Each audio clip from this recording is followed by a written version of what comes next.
రాష్ట్రపతి plus Lok Sabha plus Rajya Sabha. అర్థమవుతుందా?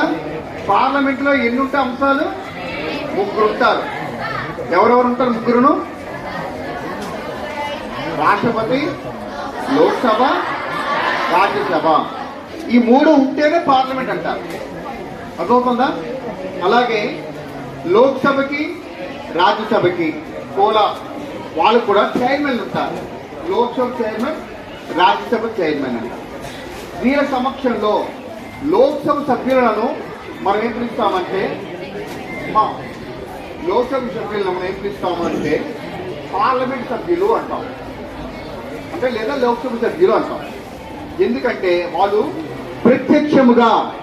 ప్రత్యక్షముగా మన యొక్క ఎలక్షన్స్ లో ఓటర్ల ద్వారా ఎన్నికైన ఎవరైతే ఉంటారో ప్రజలు వారి ద్వారా ఎన్నికవుతారు. కాబట్టి లోక్సభ సభ్యులందరినీ కూడా ప్రజాప్రతినిధులు డైరెక్ట్ గా అన్నారు. అందుకే లోక్సభని మనం దిగువ సభ అని కూడా అంటాం. ఏమంటాం? రాజ్యసభ అంటే ఎగువ సభ. అలాగే రాష్ట్రాల్లో కూడా అసెంబ్లీ ఉంటుంది.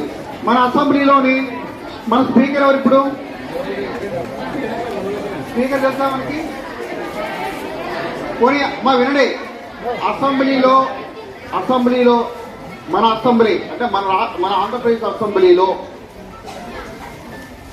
ఇప్పుడు ఎలా అయితే లోక్సభ ద్వారా వచ్చిన మినిస్టర్స్ కానీ లేదా మన లోక్సభ సభ్యులు ఎలా ఎన్నిక కాబడతారో వాళ్ళ ద్వారా కొంతమంది క్యాబినెట్లు అంటే మంత్రులను క్యాబినెట్ అంటారు.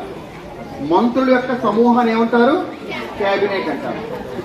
ఆ మంత్రులు ప్రధానికి మన జిల్లా తీసుకున్నట్లయితే సత్యసాయి జిల్లా.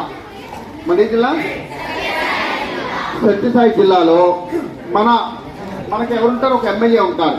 ఉన్నారా? మన ఎమ్మెల్యే గారి పేరేంటి? మరి ఈయన 6 మండలాలకి ప్రాతినిధ్యం వహిస్తారు. దీనిని ప్రాదేశిక నియోజకవర్గం అంటారు. దీన్ని ఏమంటారు?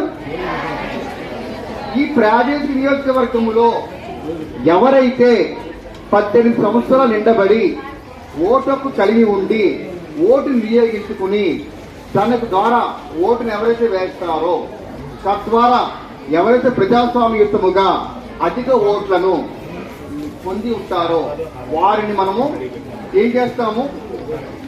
వెంటనే మళ్ళీ ప్రభుత్వం వారు లేదా ఎమ్మెల్యే అనే ఒక రకమైన గెలుపుని మనకి తెలియజేస్తాం. అంటే అర్థం ఏంటంటే మీరు ప్రతి ఒక్కరూ కూడా మీ యొక్క ఓటుకు వినియోగించుకోవాలనే ఉద్దేశంతో 1950 తర్వాత 2011లో తొలిసారిగా జాతీయ ఓటర్ దినోత్సవాన్ని జరుపుకోవడం జరిగింది. తద్వారా ఈరోజు 15వ జరుపుకుంటున్నాం. దీని ఉద్దేశం ఏంటంటే I'm the proud as a voter. నేను చాలా గర్వపడుతున్నాను ఓటర్గా ఉన్నందుకు. నథింగ్ ద ఓటు ఒక్కటే ముఖ్యం కాదు.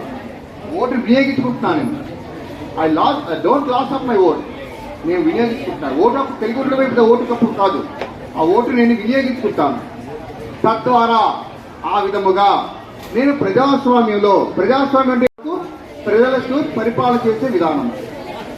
ఆ విధముగా ఉన్న ఈ యొక్క పార్లమెంట్ లేదా అసెంబ్లీలో ఉండే ఎమ్మెల్యేలకి, మినిస్టర్స్ కి, మంత్రులందరికీ కూడా నా ఓటు ద్వారా నాకు మంచి నాయకులు ఎన్నుకోవడానికి భారత రాజ్యాంగము election commission of India 324 article ప్రకారము అధికారాన్ని నాకు ఇచ్చినది. దాన్ని వినియోగించుకుంటాను. ఇందుకు రాజ్యాంగం అంటే అర్థం ఏంటంటే